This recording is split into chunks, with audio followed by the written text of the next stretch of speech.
This is at the peach orchard at the position of the 3rd Michigan, looking towards the woods and the stony hill that obscure the view of Little Round Top just ahead. The sort of rise at the center of the frame there. Beyond the immediate tree line is Round Top, or Big Round Top. There is the Rose Farm. There's my wife backing up behind the monument. And the Rose Farm, that was the position from which the Confederates advanced towards the peach orchard. This is the monument to the 3rd Michigan here. Their line was along this position, and this is looking up the rest of the Union line to the 4th Maine and 2nd New Hampshire regiments that formed the left part of the salient to the peach orchard, which is then behind here. And there are artillery positions at the top of the peach orchard ridge, which slopes up behind the trees here. So this is looking towards the peach orchard, which was part of the salient of Sickles's line as the peach orchard corner collapsed over there.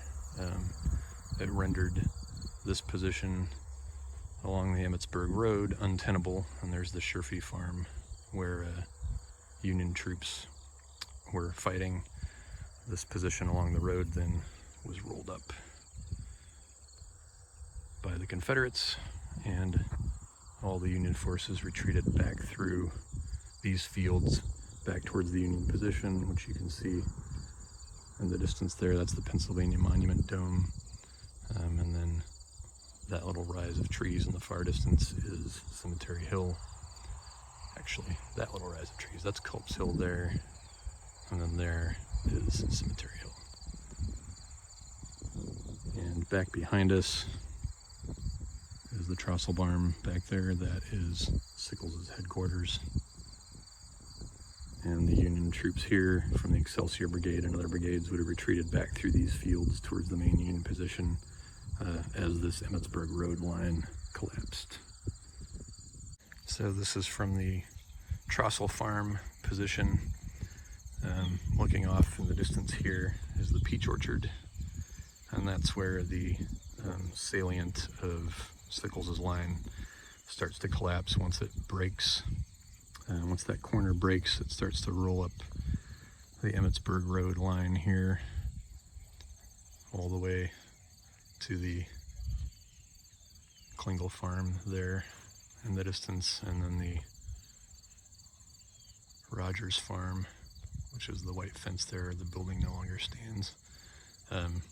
That was hit from the front by Alabama regiments, and then the flank, what was rolling up the flank was Barksdale's Mississippians, and they didn't hold out for very long since the position was untenable, and retreated back across these fields towards the main Union position, which is not really visible, but just over the tree line here along Cemetery Ridge. And then here at this position, here's this marker where Sickles's leg was blown off by Confederate artillery that had set up in the peach orchard, just as he'd feared, where he was carried off the field from here, and Birney took over active command of the corps.